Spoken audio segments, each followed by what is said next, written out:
Bonjour à tous. Je suis Franck Morel, je suis le dirigeant, le fondateur du site internet zonebourse.com, qui est l'un des leaders français des portails financiers. On a même une version française, anglaise, mais aussi allemande. On est un des principaux acteurs aujourd'hui en termes de richesse d'information. J'ai l'immense honneur d'animer cette conférence d'ouverture d'actionnariat, de cette 22e édition d'actionnariat, auquel 16 000 personnes sont attendues, qui n'est autre que le plus gros événement à destination des entrepreneurs, des actionnaires européens. Donc déjà, félicitations à vous tous d'être ici présents. Nous faisons partie d'une espèce en voie de disparition, puisque les gens qui entreprennent, qui investissent en bourse, en actions, ont subi un lourd déclin en termes de nombre. On est passé d'à peu près 8 millions à 4 millions en 2016. Au dernier comptage, on a un rebond depuis 2016. Le point bas a été touché, on va dire, à 3,5 millions d'investisseurs individuels en actions. On a un regain d'intérêt actuellement pour la bourse, et c'est tant mieux, puisque je fais partie de ceux qui pensent que l'avenir appartient à ceux qui entreprennent. Le Français a tendance à être un créancier. Il préfère prêter son argent, quitte à le prêter à des taux extrêmement réduits. Ce qu'il veut surtout, c'est qu'on lui rende. Je pense que dans son intérêt, il va falloir de plus en plus qu'il se comporte comme un investisseur, comme quelqu'un prêt à prendre des risques pour que son épargne fasse des petits. L'argent sans risque, le rendement sans risque n'existe plus. Et à mon sens, on en a pour un bon moment. Donc aujourd'hui, le thème est la privatisation et les introductions en bourse. Est-ce le bon timing pour devenir actionnaire? Et figurez-vous que nous avons parmi nous Monsieur Boujna, qui n'est autre que le CEO d'Euronext, la bourse de Paris, la bourse de Bruxelles, la bourse d'Amsterdam, de Lisbonne, de Dublin, d'Oslo, qui essaie aussi de racheter la bourse espagnole en ce moment. Félicitations, j'espère que vous y arriverez. 5 milliards de capitalisation, 800 millions, 700 millions de chiffre d'affaires et 800 personnes. Merci beaucoup, Monsieur Boujna, d'être parmi nous. Nous avons avec nous Nicolas Cuina, qui est donc le dirigeant, le fondateur, le président de Mare Nostrum, société qui cherche actuellement à s'introduire en bourse. 150 millions d'euros de chiffre d'affaires, créé en 2002. Vous voulez lever entre 7 et 8 millions d'euros dans les semaines qui viennent. Félicitations, vous nous expliquerez vos motivations. Nous avons avec nous Charles-Henri, je n'ai plus mes notes, Dovini, qui n'est d'autre que le président de la Fédération française des investisseurs et clubs d'investissement en général. Association en but non lucratif qui a pour but de promouvoir l'investissement en actions, que ce soit auprès des personnes physiques ou par le biais de clubs et de formations. Merci beaucoup d'être parmi nous. Nous avons monsieur Jean-David Haas, qui n'est autre que le président de NextEdge Asset Management, filiale de NextEdge, société cotée en bourse, qui est spécialisée dans la levée d'argent, le développement. Ils prennent des participations des sociétés, ils les cherchent à les développer, que ce soit des sociétés cotées ou dans le cadre d'opérations de private equity, donc des sociétés privées. 200 millions d'euros de capitalisation. Combien de milliards sous gestion? 5 milliards sous gestion. Voilà. Et nous avons parmi nous Brice Pinault. Merci beaucoup d'être ici présent, qui n'est autre que le dirigeant de la société Harvest, société cotée en bourse. Encore pour longtemps? On va en parler. Qui a eu un parcours boursier exceptionnel, puisque le cours de l'action a été multiplié par 5 depuis l'introduction, une dizaine d'années, il me semble, à peu près. Par 8, pardon, je vous prie de m'excuser. Par 8, et qui... par 8, pour plus que ça encore. Bon. Ah, dividendes réinvestis. On va en parler des dividendes réinvestis, justement, ce sera l'objet d'un sujet intéressant. Donc, monsieur Brice Pinault, qui va représenter le parcours boursier idyllique, avec de l'entrée, l'avis de l'action de la société cotée, jusqu'à l'OPA, puisqu'on a une OPA actuellement sur le titre Harvest. Donc, vous avez en face de vous des gens particulièrement compétents, avec une multitude extrêmement complémentaire de par les expériences. J'espère que vous êtes heureux d'avoir ce niveau de personnes. Alors, je vais demander tout d'abord à M. Dovini de bien vouloir nous faire un rapide point de situation sur l'état de l'actionnariat individuel. Faisons déjà un état des lieux de la situation, s'il vous plaît. Bon, comme vous l'avez indiqué, depuis 2002, on a assisté à une chute vertigineuse du nombre d'actionnaires individuels, puisqu'on est passé de 7 à 3.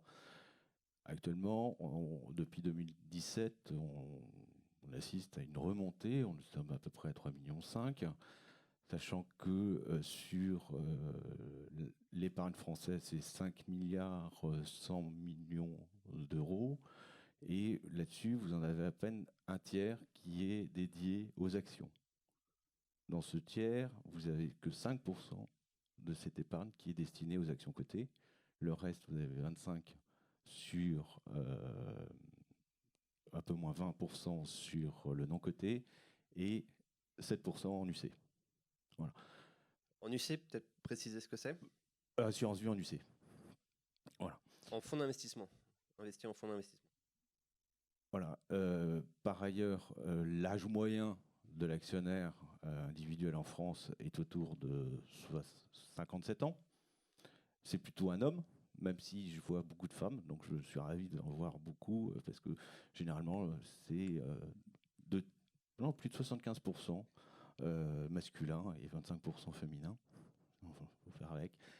J'espère que les choses vont évoluer. Par ailleurs, maintenant, je dirais que la loi Pacte il permet à un plus grand nombre d'avoir accès à ces produits actions, parce que la fédération avait porté le PEA jeune, la création du PEA jeune. Donc maintenant, tout jeune de 18 à 25 ans peut investir en actions sans sortir du foyer fiscal de ses parents. Et ça, j'espère que ça va nous permettre de rajeunir sensiblement l'âge des actionnaires individuels. L'actionnariat salarié aussi progresse. On est autour de 3 millions en France d'actionnaires salariés. Donc ça, c'est une bonne chose parce que ça permet aussi un côté pédagogique des gens de se rendre compte que l'investissement dans leur entreprise peut être un investissement rentable et qu'ils peuvent aussi donc à ce moment-là trouver d'autres investissements dans d'autres entreprises via les actions et la bourse. Voilà. Donc on peut dire que le constat n'est pas reluisant.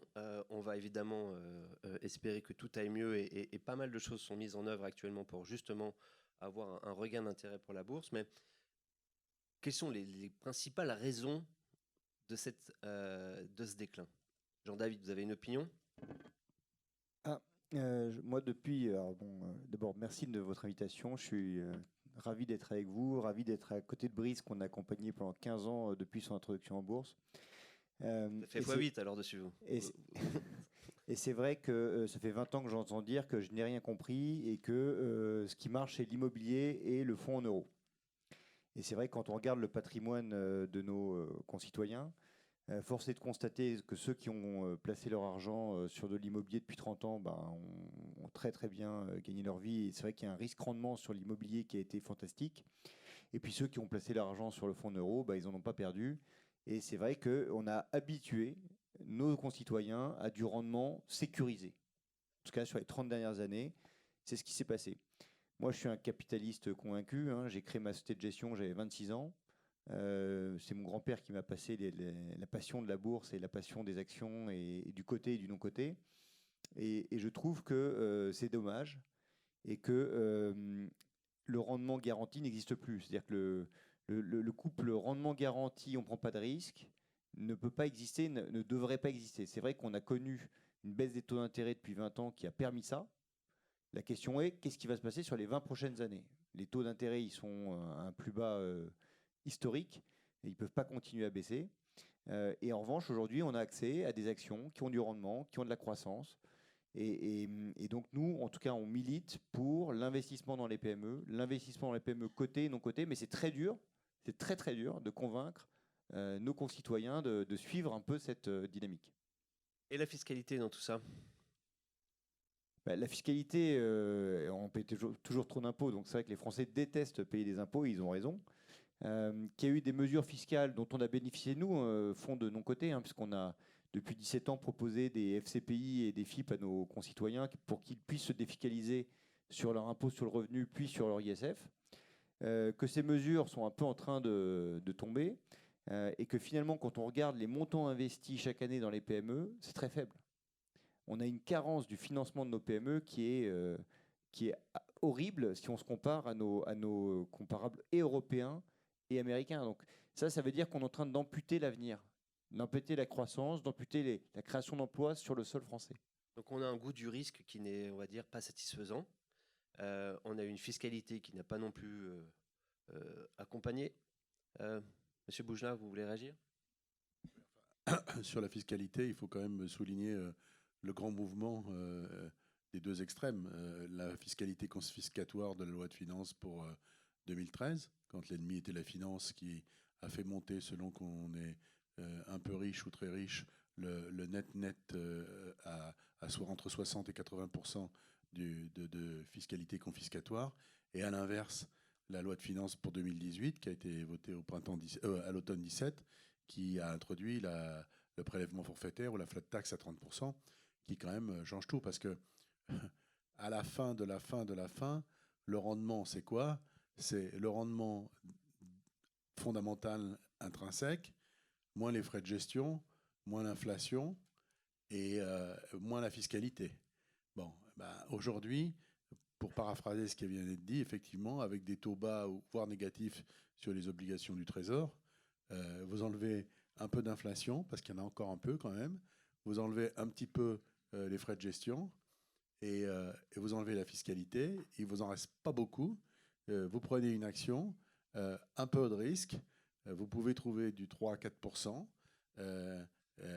l'inflation vous en mange un bout, le gestionnaire il a réduit considérablement ses frais au cours des dernières années, parce qu'il ne peut plus se servir sur le buffer que le mou que lui produisaient les taux sans risque. Mais surtout, le plus grand contributeur au rétablissement de l'équilibre, c'est quand même la fiscalité, qui a été divisée par 3, ou en tout cas par 2,5 sur le net-net. Donc ça, c'est quand même une évolution très très significative, la flat tax. Donc on a une fiscalité qui redevient, on va dire, dans la norme, en comparable avec les autres pays. Alors, si on fait par contre un constat depuis 10 ans, depuis le 1er janvier 2009, le CAC 40 a pris 55% à peu près. Donc 2009, juste après 2008. On aurait pu prendre les sommets de 2008, on a choisi 10 ans pour que ce soit plus simple. 55% pour le CAC 40. En fait, quand on prend le CAC 40 et les dividendes réinvestis, on est plutôt sur du 122% de performance. Donc quelqu'un qui aurait acheté les 40 sociétés du CAC 40 il y a 10 ans, aurait perçu ses dividendes, les aurait réinvestis, serait aujourd'hui à 122% de performance, avec des actifs liquides qu'il peut vendre quand il le souhaite, sans des frais d'agence ou des honoraires d'un huissier dans le cadre par exemple, par comparaison avec des opérations immobilières. Vous avez des frais de courtage qui n'ont juste rien à voir avec ceux que vous auriez en bourse. Bref, en gros, les marchés ont fortement progressé depuis 10 ans. En France, 122%. Alors, sur cette même période, il y a eu 130 introductions en bourse. Sur ces 130 introductions en bourse, malheureusement, on a eu 81%, sur ces 10 ans, 81% des sociétés introduites qui ont affiché une performance négative, avec une performance moyenne de moins 37%. Donc on a eu aussi, malheureusement, en parallèle à un rebond des marchés sur des grosses capitalisations, beaucoup de sociétés introduites qui, pour le coup, ont conduit à des performances très négatives, y compris des sociétés de l'État. On peut penser à Engie, on peut penser à EDF, à France Télécom, avec quelques... à chaque fois qu'il y a eu des grands coups de communication avec des nouveaux entrants, ou lors d'introduction en bourse, on a eu quand même beaucoup de pots cassés. Donc est-ce que, même si on a eu Harvest au milieu et que Euronext aussi s'est introduite et fait un parcours boursier incroyable, est-ce qu'il n'y a pas quand même quelque chose à faire au niveau de la qualité des sociétés qu'on introduit aujourd'hui sur le marché? Je voudrais pas monopoliser la parole trop longtemps, mais juste puisque vous me tournez le micro, deux choses. D'abord, le mythe des privatisations gouffre qui absorbe et noie l'épargne des Français. Alors, on cite toujours EDF qui est entré à 32 €, qui les dividendes réinvestis aujourd'hui en vaut 17. On cite toujours Orange qui est entré à 95 et qui, avec dividendes réinvestis, vaut 40. Ça, c'est vrai. Bon, on sait tous que ceux qui ont vendu en 2007 ces deux sociétés ont quand même gagné de l'argent. Mais peu importe, regardons là où nous sommes aujourd'hui. Si on regarde toutes les autres, Airbus s'est entré à 18 et en 2000 et ça vaut 184 aujourd'hui, avec dividendes réinvestis toujours. ADP s'est entré à 44, c'est pas encore privatisé complètement, ça vaut 230 avec dividendes réinvestis. Safran, la partie SNECMA de Safran en tout cas, est entrée à 15 euros en 2004, ça en vaut 212 aujourd'hui avec dividendes réinvestis. Renault s'est entré à 28,2 en 94, c'était il y a très longtemps, c'est vrai, mais ça en vaut 85 aujourd'hui avec dividendes réinvestis, alors qu'ils ne sont pas franchement au meilleur de leur forme. Engie s'est entré à 23,3 en 2005, et avec dividendes réinvestis aujourd'hui, ça vaut 33. C'est là où l'écart le plus fort entre avec dividendes réinvestis, vous êtes dans la monnaie, au prix spot, vous êtes en dessous. Et puis j'ai parlé d'Orange. Donc il faut être beaucoup plus nuancé que le mythe de... bon, alors évidemment, si on remonte à 86, il faut faire le tri entre les Saint-Gobain et les BNP, etc. Mais je crois qu'il n'y a pas plus de tôle sur les privatisations que sur l'ensemble des entreprises auxquelles les particuliers ont eu accès. Je voudrais vraiment insister là-dessus. Oui. Moi, j'aimerais répondre peut-être sur le sujet. On a participé à des introductions en bourse sur des petites valeurs, et puis on a aussi fait des investissements non cotés sur des petites valeurs. Quand on fait des investissements non cotés sur des petites valeurs, on a 6 mois, 9 mois, 1 an pour faire nos audits sur les entreprises et s'assurer que ces entreprises, entre guillemets, sont au bon niveau pour être, entre guillemets, pour qu'on puisse y investir. Quand on est, entre guillemets, du côté, c'est une espèce de speed dating, ou alors on a une semaine pour tomber amoureux ou pas de l'entrepreneur qui va venir nous expliquer son superbe plan de développement, auquel d'ailleurs lui-même n'a pas forcément pu travailler, puisque c'est son banque introductrice qui fait le plan de développement pour, dans certains cas. Hein. Non mais on va assez loin. Donc je pense que la réglementation fait que finalement il y a assez peu d'audits réels, structurels qui sont faits sur ces entreprises qui s'introduisent en bourse, que le prix est un prix qui est souvent trop élevé. Et donc, nous, on a refusé 3 sur 4 hein, de ces introductions en bourse pour des questions de valorisation. Et c'est vrai que pour un particulier, c'est très difficile de savoir si c'est le bon prix. C'est-à-dire, comment vous savez, vous êtes particulier, que c'est un bon prix, surtout sur des entreprises qui sont souvent technologiques et qui n'ont pas forcément un chiffre d'affaires ou une rentabilité qu'on peut valoriser. Je suis d'accord avec ce que vient de dire Jean-David, et moi j'ajouterais autre chose, c'est que je suis un peu plus âgé que la moyenne d'âge de l'actionnaire moyen, puisque j'ai plus de 57 ans, et j'ai connu le nouveau marché, j'ai connu Alternex. Quand on s'introduit sur Alternex à l'époque Harvest, on devait être la 4e société à rentrer sur le marché et la 2e par appel public à l'épargne. J'ai vu arriver des boîtes sur le marché. Sincèrement, personne n'avait regardé le business model. On croyait ce que disaient les dirigeants. Enfin, ça manque vraiment d'audit. Alors je sais pas, peut-être que ça a changé aujourd'hui, mais en tout cas à l'époque, on était dans des choses normatives sur le juridique, donc il fallait que le juridique cadre avec ce qu'on attend d'une société cotée, et on était aussi sur quelque chose de tatillon sur l'intérêt des dirigeants à passer en bourse. Le modèle économique de la boîte et la rigueur avec la boîte était gérée, c'est pas du tout un critère. Et aujourd'hui, il me semble que dans les opérations, d'ailleurs ça c'est intéressant parce qu'on peut en parler après, mais dans les opérations de LBO, les diligences qui sont faites sont bien plus importantes sur les sociétés que ce qui existe en matière de diligence pour une boîte qui va être cotée. Et je serais militant d'une association de petits actionnaires plutôt que casser les pieds des entreprises sur les ESG, les trucs, les machins, les objets sociaux, etc. J'aurais plutôt tendance à insister sur le business model, parce qu'une boîte, entre nous, à moins que vous pensiez que c'est pas fait pour ça, c'est censé faire gagner de l'argent à ses salariés, à ses actionnaires, à ses dirigeants, faire des bons produits pour les clients et que la boîte, elle perdure. Normalement, si un actionnaire n'a pas de dividende et n'a pas une valorisation attendue, ça ne sert à rien. Et ben, ça sert à ça, les audits, et aujourd'hui, je trouve que ça manque. Vous êtes justement en train de faire votre introduction en bourse, donc vous êtes particulièrement à même de nous parler du sujet. Oui, je n'ai pas l'impression de vivre la même histoire, mais c'est pour ça que je me permets de prendre le Allez-y, le on vous micro. écoute. On est très contents de vous entendre.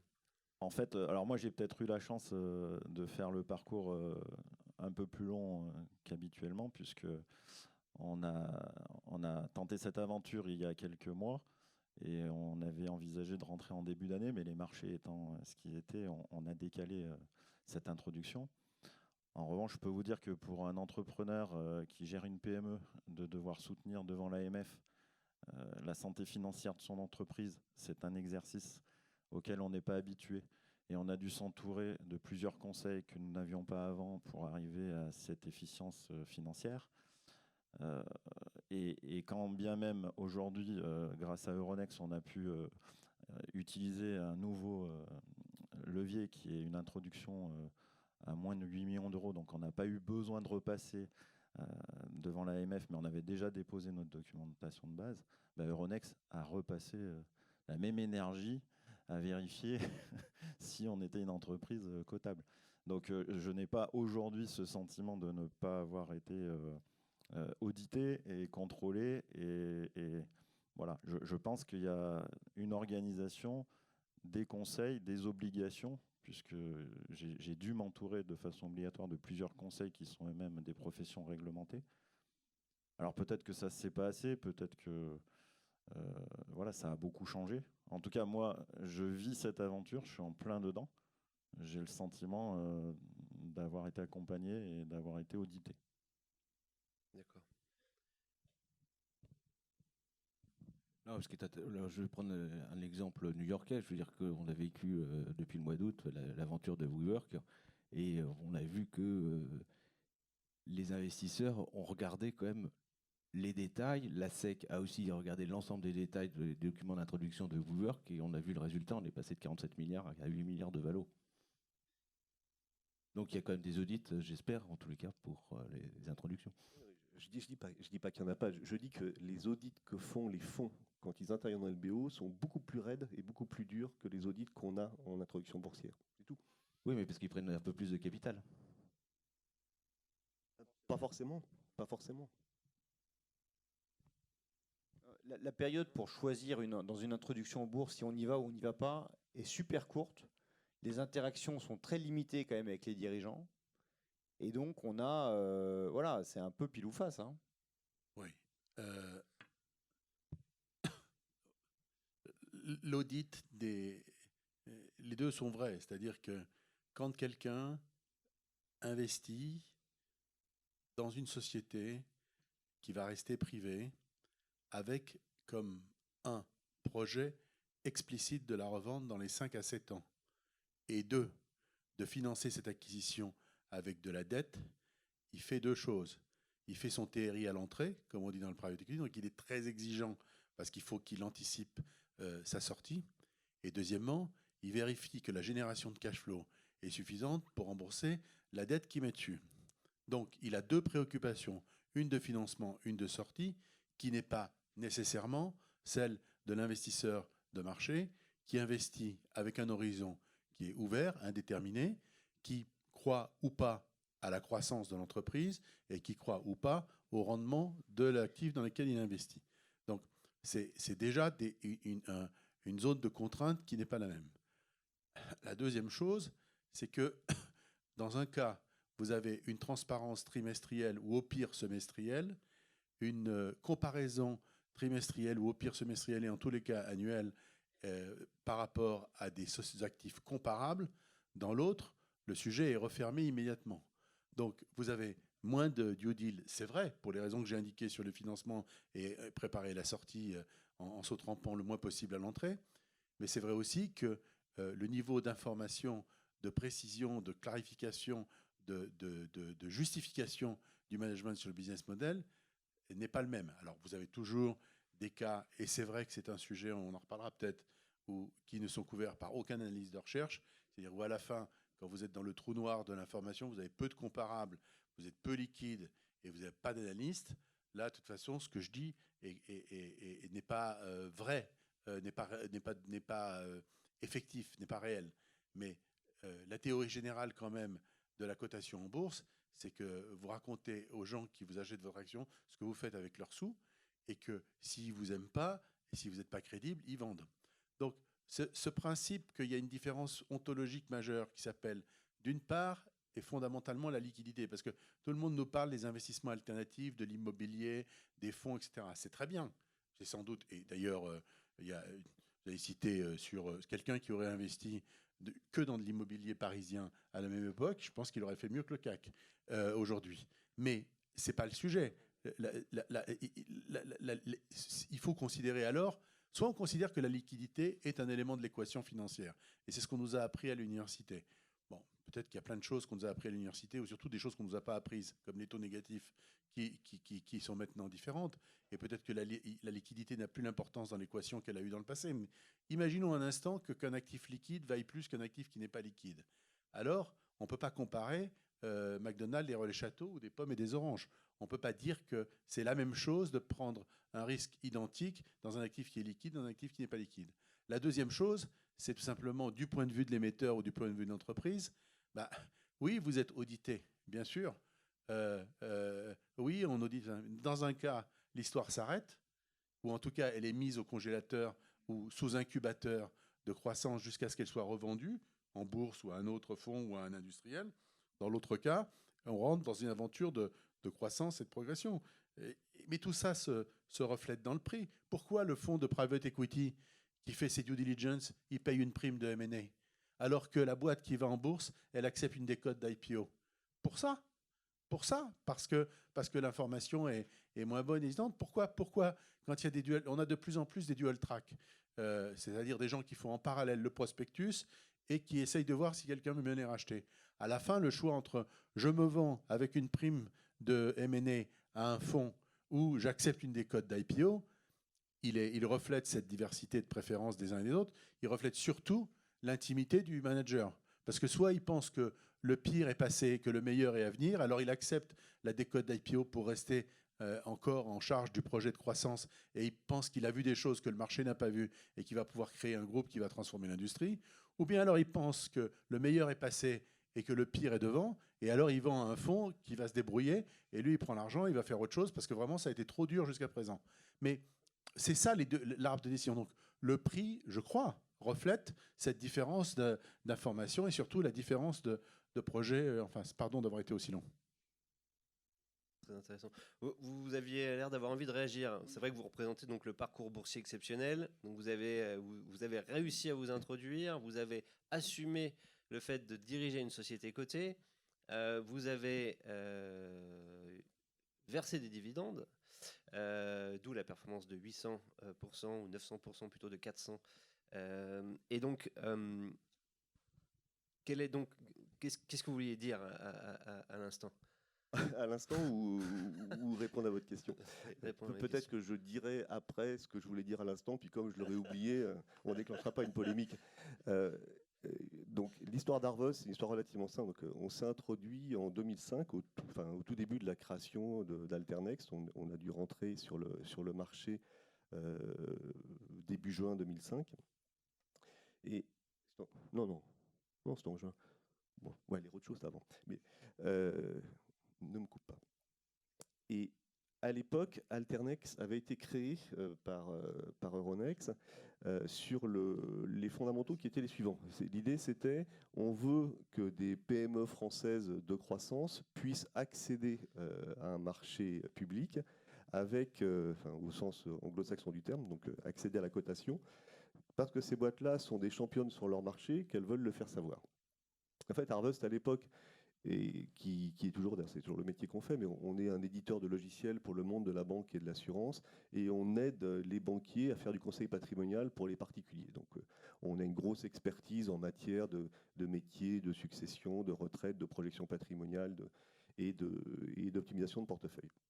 Et donc à l'époque, on était déjà leader sur leur marché, les particuliers ne nous connaissaient pas puisqu'on équipait plutôt des banques, des compagnies d'assurance. Et on avait un produit tête de gondole qui fonctionnait dans toutes les banques privées, toutes les gestions privées. Et on voulait faire savoir au marché qu'on était effectivement leader. On rentre sur Alternext avec cet objectif-là. L'objectif des dirigeants à l'époque n'était pas de réaliser une partie de leur fortune, puisqu'on a gardé la majorité du capital. Ce n'était pas de faire une augmentation de capital, parce que la société gagnait déjà de l'argent et n'avait pas besoin de fonds. Et d'ailleurs, moi, je me souviens qu'à l'époque, quelques fonds, et peut-être que Jean-David en faisait partie, ne comprenaient pas qu'on fasse une partie augmentation de capital et pas que de la cession. Ils disaient pourquoi vous faites augmentation de capital, vous n'avez pas besoin d'argent. Et l'histoire de la boîte, donc on rentre sur le marché à 10-20. On a déclenché une OPA amicale dans le cadre d'un LBO il y a maintenant 6 mois qui a avorté à 85 €. Donc le parcours boursier de la boîte a fait que le titre a été multiplié par à peu près 8,5. Coupon réinvesti, on est plutôt effectivement sur un rendement de 10-12 fois à peu près la valeur d'introduction. Et la société est passée, à l'époque en 2005, on faisait 6,6 millions de chiffre d'affaires. Et l'année dernière, on a publié des comptes à 26,2 millions. On est éditeur de logiciels, donc c'est de la marge brute, on n'a pas d'achat externe. Et avec un taux de rentabilité qui est de l'ordre de 20% à peu près de REX, un peu plus d'EBITDA. Et le parcours a été idéal. Et en fait, le jour où on est rentré sur le marché, ce qui s'est passé pour nous, c'est que nos grands clients institutionnels ont compris qu'il y avait un champion. Et l'histoire qui s'est écrite après, c'est qu'on a pu faire 1, 2, 3 rachats, croissance externe de sociétés qui étaient dans notre environnement économique et qui ont petit à petit perdu pied, qu'on a pu reprendre. Et aujourd'hui, on est de très très loin le champion français parce que notre plus gros concurrent doit faire quelque chose comme 5 ou 6 millions de chiffres d'affaires, donc à peu près 5 fois moins gros que nous. Et nos ambitions sont actuellement un peu plus larges que ce qu'on avait auparavant. Voilà. Et pour moi, je voudrais juste réagir sur ce que vous disiez, mais l'LBO, c'est pas forcément parce que les boîtes, elles vendent le passé et pas le futur. Il y a aussi un truc qui est bête, c'est l'âge du capitaine. J'ai 61 ans, je suis dans la tech. On a investi beaucoup d'argent il y a quelques années sur un nouveau produit que j'ai eu du mal à vendre à mes clients, parce que quand j'arrivais chez mes clients et qu'il y avait des fintechs en face de moi avec des mecs de 35 ans, et que moi, avec mes 55 ans, j'arrivais en disant « Voilà, nous, on est en train de révolutionner la distribution dans votre monde », et que les jeunes, ils arrivaient en disant « Mais M. Pinault, il est gentil, mais c'est nous qui allons tout casser parce que nous, on est jeunes ». Et les dirigeants des banques écoutaient plutôt ces jeunes-là que moi, à cette époque-là. Et bon, on a réussi à imposer notre truc parce que finalement, l'idée n'était pas si mauvaise que ça. Mais je me dis que la prochaine révolution, si je l'incarne moi, dans 10 ans, j'aurai 71 ans avec mon déambulateur et peut-être plus tout à fait étanche, j'aurais peut-être du mal à imposer l'idée que je représente le futur. Donc l'idée d'un LBO aussi, c'est aussi pour les dirigeants de pouvoir effectivement sécuriser une partie de leur patrimoine, mais de transmettre à des cadres sup qui vont être relevés dans le cadre d'une opération. Et c'est tout le sens de ce genre d'opération. C'est pas du tout de spolier des actionnaires, c'est pas du tout de sortir de la cote. L'idée, c'est de permettre à la boîte d'avoir un futur en donnant les clés du camion à des gens qui peuvent gérer l'entreprise. Donc je ne veux pas opposer l'un à l'autre. Les entreprises doivent pouvoir passer de l'un à l'autre. D'ailleurs, j'aimerais bien d'ailleurs que dans 5-6 ans, quand on sortira de ce LBO, Arvos retourne à la bourse, par exemple. Enfin, vous voyez, pour moi, il y a des objectifs qui sont différents à des moments particuliers et on doit répondre tout simplement à ça. Et alors, Monsieur Quina, vous qui cherchez à vous introduire, alors que finalement, vous avez une société qui se développe à toute allure, vous l'avez créée en 2002, elle fait 150 millions de chiffre d'affaires, c'est un groupe familial, vous avez 100% du capital. Oui. Donc, avec des associés et mes managers, justement. Oui. Ok. Et donc là, alors, vous vous introduisez. Pourquoi ? Tout simplement parce que je crois en cet outil comme étant un outil d'accélération.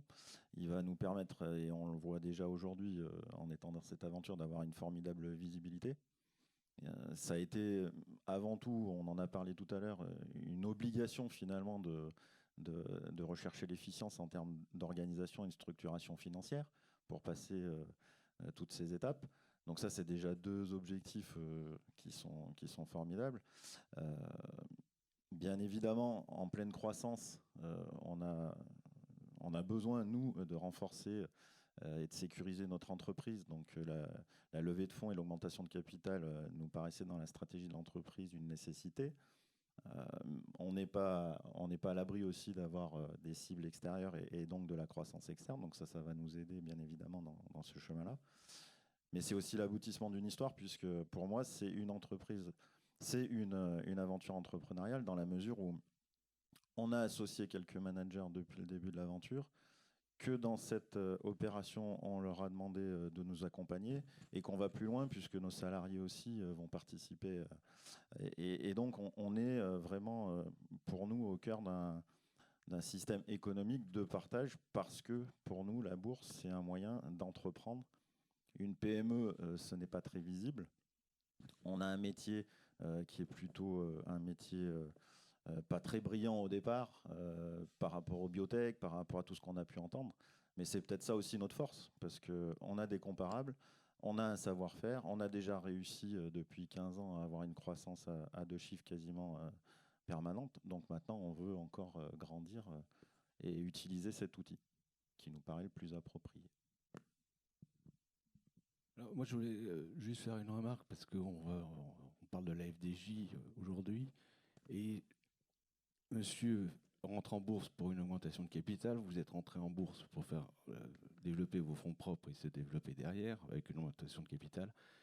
Et moi, depuis le début, dans cette histoire de la FDJ, le gouvernement dit il faut réconcilier les Français avec la bourse. Très bien. Mais là, l'État n'a fait que céder son papier et n'a pas réexpliqué le rôle de la bourse. Le rôle de la bourse, c'est le marché primaire.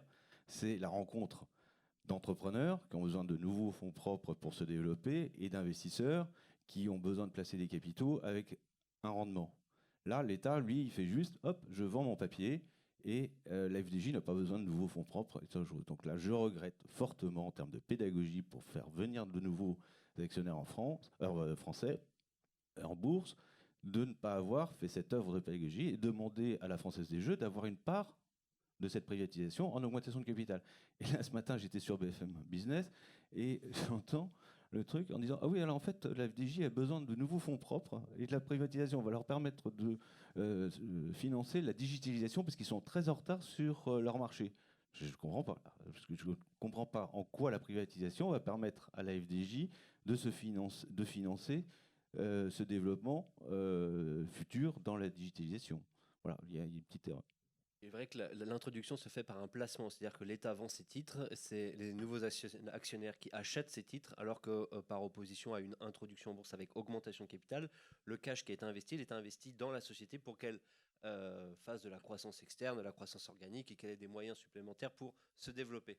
Là, en l'occurrence, c'est juste changement d'associer, et c'était déjà un petit peu le cas avec Veralia il y a quelques semaines, et c'est vrai qu'on est loin d'un projet à la Tesla, avec une vue à 15 ans, avec des associés après à prendre des risques énormes, et du cash à investir. La Française des Jeux n'a levé absolument aucun euro, bien qu'on ait 500 000 nouveaux actionnaires aujourd'hui, on va dire en tout cas peut-être la moitié de nouveaux entrants sur les actionnaires, puisqu'il y a eu 500 000 personnes qui ont souscrit à cette opération, ce qui est là pour le coup vraiment très positif.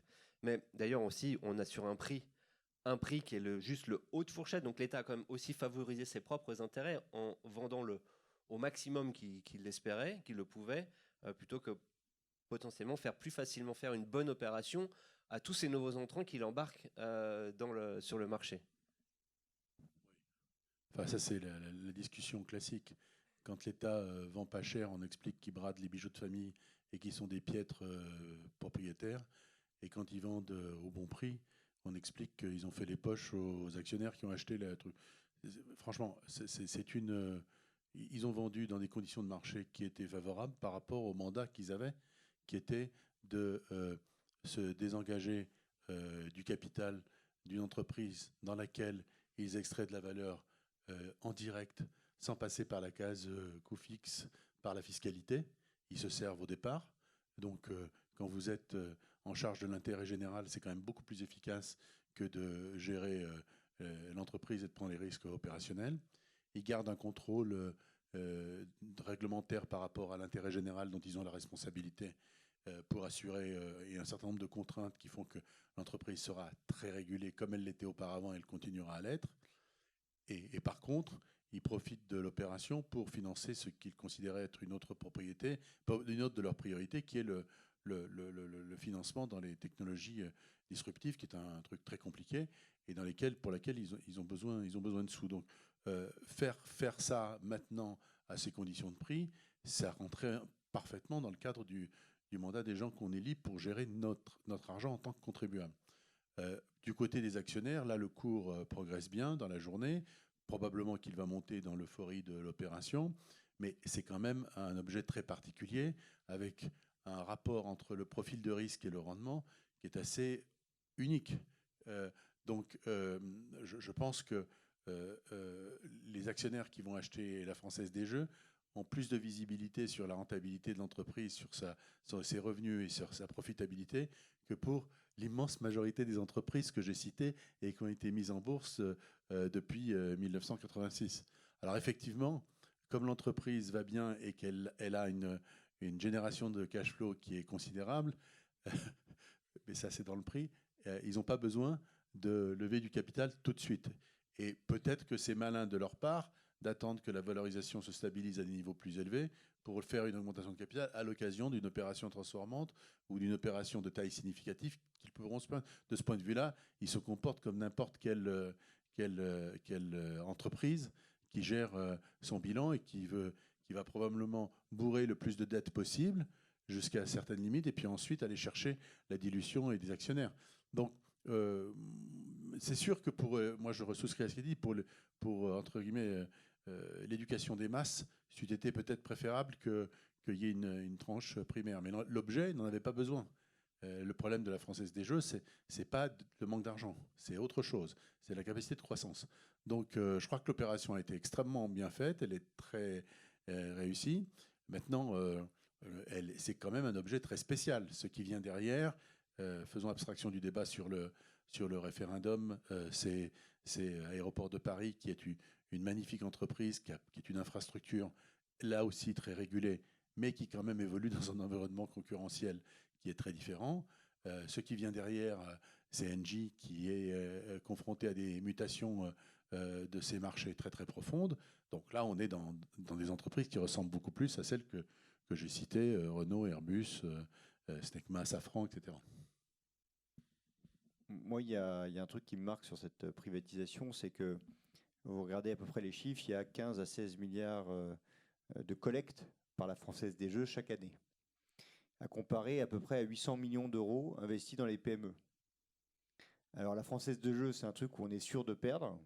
Alors il y a 20% des clients qui vont peut-être en gagner un peu, mais il y a 80%, ça ne redistribue que 80%. Donc c'est comme si vous investissiez dans un fonds d'investissement 70%. Donc c'est comme si vous investissiez dans un fonds d'investissement, vous êtes sûr à 70% qu'on ne vous rendra pas votre... Enfin, vous ne récupérerez que 70% de votre argent. Les clients, l'investisseur, enfin c'est pareil. Hein. Moi je raisonne ça différemment. C'est-à-dire que si on utilisait cet argent qui est investi chaque année dans... Il y a une phrase que j'aime bien, c'est quand il n'y a plus d'espoir, il reste l'espérance. Et c'est vrai que ce qui est un peu dramatique dans ces chiffres, qui ne font que monter chaque année, c'est qu'on se dit que les Français sont quand même un peu désespérés parce que de plus en plus... Alors c'est vrai qu'on est dans l'économie de l'émotion, donc il y a un côté fun, hein, on joue, c'est excitant, etc. Mais on sait qu'on va perdre. Si on investissait cet argent dans des PME, cotées ou non cotées, je peux vous dire que l'impact sur la création d'emplois, sur l'avenir qu'on a et l'espérance qu'on a, que nos jeunes, ils n'aillent pas faire leurs études, comme mon fils là, en ce moment, à l'étranger, pour trouver un job ailleurs, parce que finalement, on n'arrive pas à assurer un avenir à nos jeunes concitoyens. Si on était capable d'investir ces masses chaque année dans nos PME, l'équation serait très différente et je pense que les gens joueraient moins à la Française des Jeux.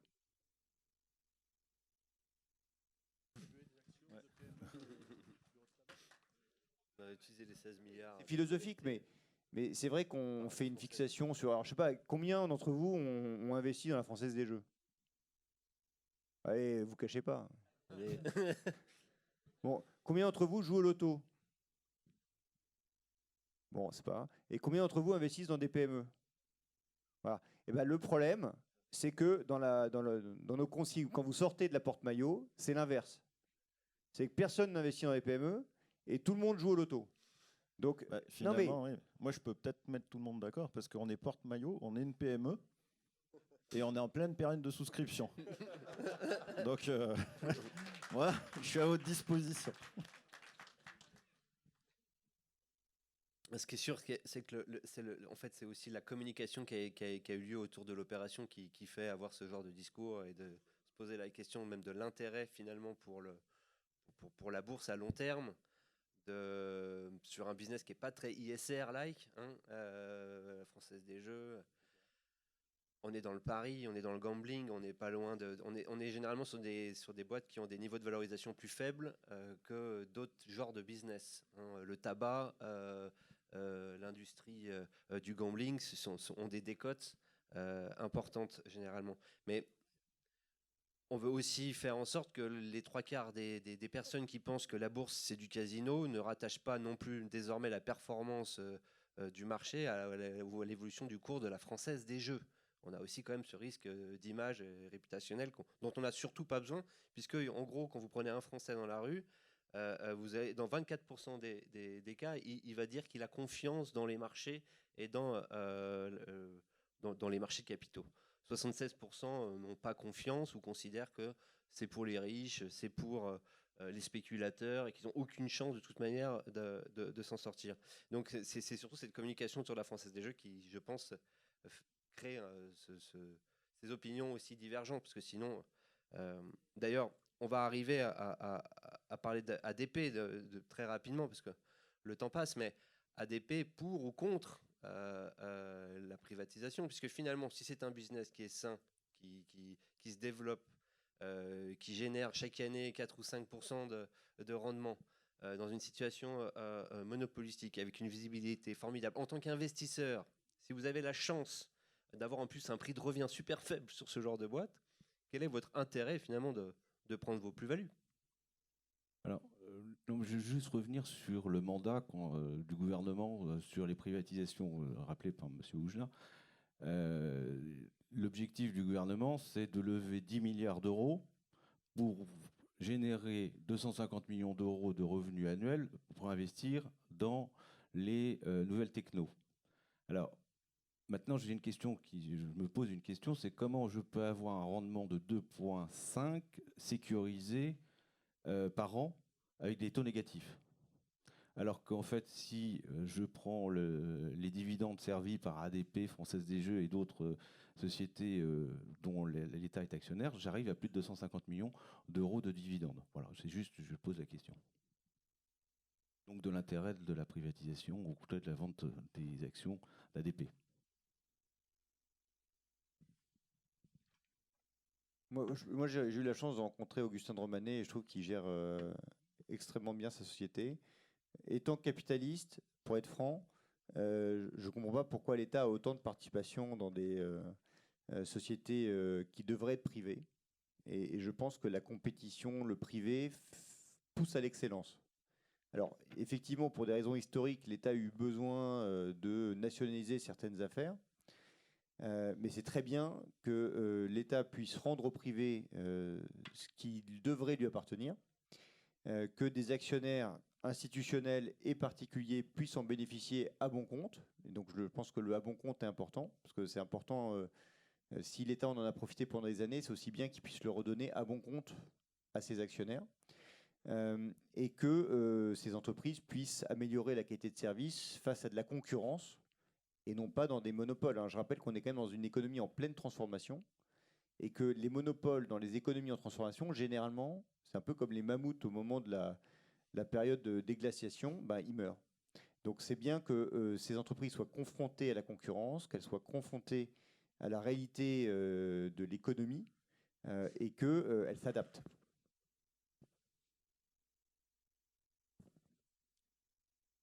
Ok, donc les marchés subissent depuis plusieurs mois une lame de fond, enfin même depuis plusieurs années, entre de la collecte dans la gestion passive et de la décollecte dans la gestion active. Donc en gros, les ETF sont de plus en plus gros et puissants, et les fonds d'investissement investis en actions, eux, subissent une décollecte importante. Est-ce que et on voit justement aussi que cette année, le CAC 40 affiche des performances insolentes depuis le 1er janvier, alors que finalement, la version small caps du marché français, l'indice small caps, est lui en large sous-performance. Je crois que c'est jamais arrivé en 15 ans qu'il y ait de tels écarts entre les petites et moyennes valeurs et les mastodontes du CAC 40. Est-ce que finalement, la gestion active, la gestion passive, enfin le développement de la gestion passive, ne nuit-elle pas indirectement à la fin du bal à l'investissement en actions et en titres directs? C'est évident. Enfin, c'est évident que ce qui est en train de se passer, notre analyse, c'est qu'il y a beaucoup d'argent qui va vers les indices et les grosses capitalisations. Et que les grands perdants de ce mouvement sont les entreprises de petite taille, les small caps, ce que vous appelez les micro caps, les small caps. Et on voit bien en 15 ans et en 20 ans que les meilleurs dossiers sont aujourd'hui cibles de fonds de LBO. Et je m'adresse à toi, hein, Brice, ça a été un bon exemple de ça. Pourquoi ? Parce que finalement, en bourse, sur des petites valeurs, il n'y a pas une grande liquidité. Il n'y a pas des niveaux de valorisation comme on peut retrouver au Nasdaq, où des grands investisseurs prennent des risques et payent le risque. Hein, en France, on paye difficilement le risque.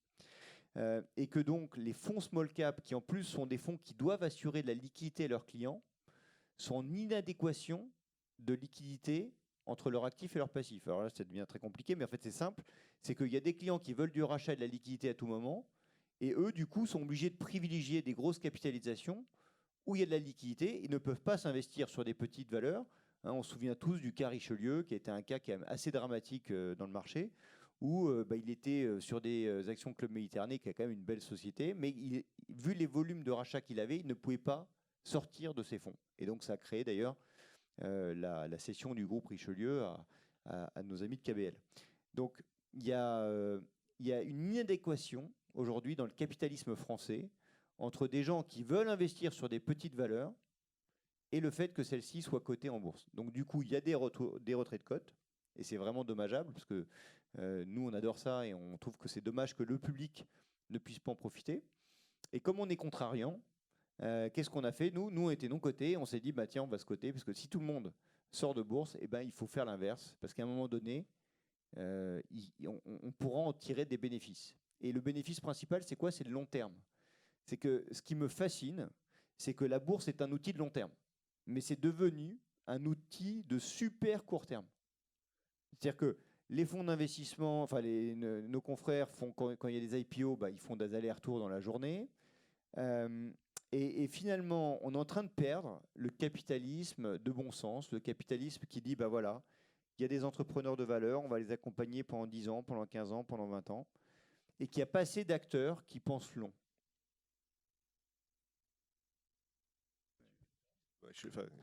Oui, applaudissez Jean-David, il le mérite. En fait, juste une petite chose.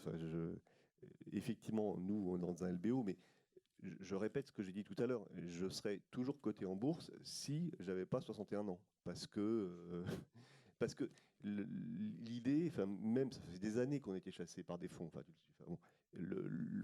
Toi le premier. Le truc, c'est qu'il y a un moment ou un autre, si tu n'as pas tes propres enfants qui veulent rentrer dans le truc, si tu n'as pas des gens qui ont la capacité d'acquérir un montant suffisamment important du capital pour pouvoir assumer un leadership facilement accepté par l'ensemble de l'entreprise, en dehors du LBO, je ne vois pas de solution. J'en vois pas. Si tu veux faire rentrer tes cadres à un niveau suffisamment important et que les mecs ils payent vraiment le prix de ton entreprise, la seule solution, c'est des management packages suffisamment bien ficelés pour qu'ils puissent le faire. Je ne vois pas d'autre méthode. Si la bourse payait le risque, si tu avais une belle valorisation et s'il y avait de la liquidité sur le titre, tu aurais très bien pu vendre en sifflet et faire monter tes cadres dans la société. Donc le problème, c'est bien lié pour moi à la liquidité et à la valorisation de ces valeurs en bourse française. Et sauf que j'aurais été obligé d'annoncer à la bourse que j'allais partir, que je voulais faire ce genre de truc, le cours se serait pété la gueule, et peut-être. Peut-être. Mais tu vois, c'est complexe. Monsieur Boujna, vous qui êtes dans la création d'indices, c'est une de vos activités. Donc indirectement, vous bénéficiez aussi de l'attrait pour les ETF qui répliquent et suivent vos indices. Est-ce que finalement, vous travaillez dans votre intérêt en direct, est-ce que c'est pas contre-productif par rapport à l'activité principale d'Euronext, qui est d'être un marché liquide avec des opérateurs et des volumes ?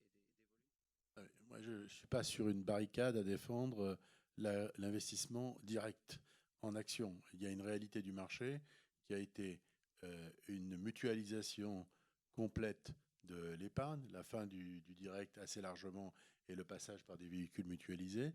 Et la deuxième phase qui a été les ETF.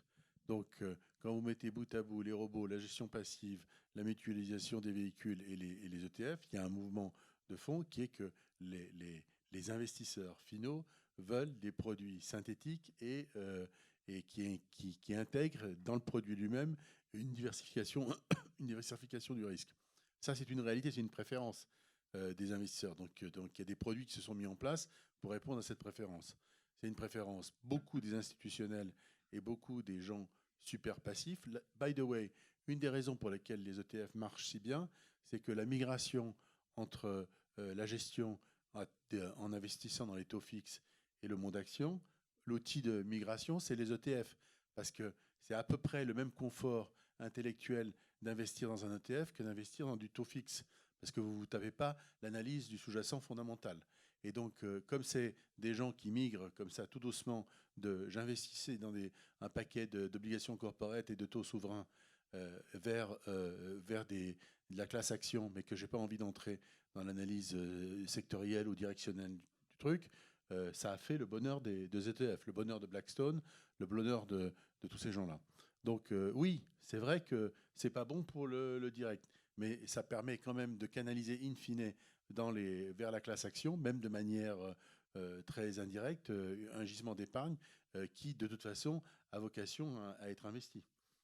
Alors, et puis par ailleurs, j'ai oublié un mot qu'on n'a pas prononcé ou traité une seule fois, c'est le sujet ESG. Comme les préférences collectives des investisseurs finaux sont en train d'être transformées avec ces questions de responsabilité sociale et environnementale des entreprises, le véhicule le plus adapté à ce stade pour capter cette préférence des investisseurs, c'est les indices ESG, les ETF qui y sont adossés, et à titre subsidiaire, le sujet des green bonds. Mais on est obligé de mettre en place dans ce nouveau langage comptable qui est la compliance, la conformité, avec des entreprises qui se conforment à des nouvelles exigences de responsabilité sociale et environnementale. Il faut bien passer par un outil synthétique qui est l'indice, et derrière, pour investir dans ces entreprises, les ETF, parce que c'est trop compliqué d'aller faire son tri en direct, sauf pour les blue chips, d'aller faire son tri en direct sur les entreprises qui sont conformes à ces nouvelles exigences. Donc c'est une réalité. Le monde de Jean-Pierre Gaillard ne reviendra pas. Jean-Pierre, dans la salle. Alors, donc le sujet était privatisation et introduction. Est-ce le bon moment pour investir? J'aimerais que chacun d'entre vous réponde. Brice, si tu veux bien démarrer. C'est quoi le sujet? La privatisation et introduction. Est-ce le bon moment pour investir en bourse? Je connais pas la société qui va s'introduire là de mon camarade, mais globalement. D'une manière générale. Hein. Y a pas, pour moi, il n'y a pas de manière générale. Pour moi, le monde dans lequel on est un monde de taux négatifs, est un monde en pleine révolution, et est un monde où les gagnants d'hier sont peut-être les perdants de demain, et on ne peut pas savoir. Pour moi, il y a des industries.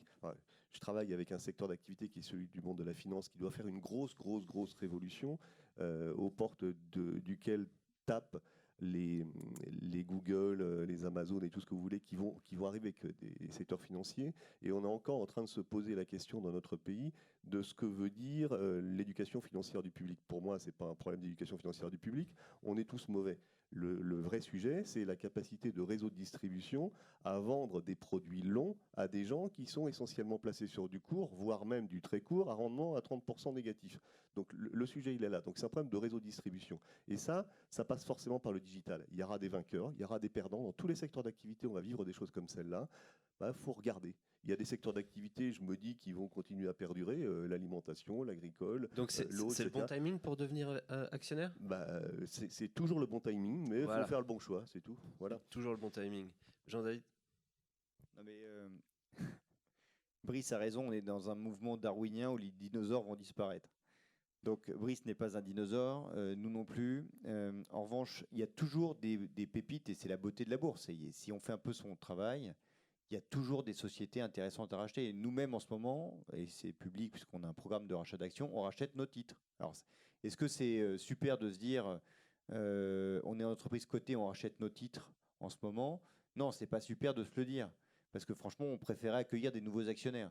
Mais vu les cours auxquels on est et vu ce qu'il y a dans notre portefeuille, on se dit que c'est un bon moment pour le faire. Voilà. Donc voilà. Acheter des actions d'Extage. Ça ne répond pas forcément à votre question, mais... Donc c'est le bon timing, en tout cas pour acheter vos titres.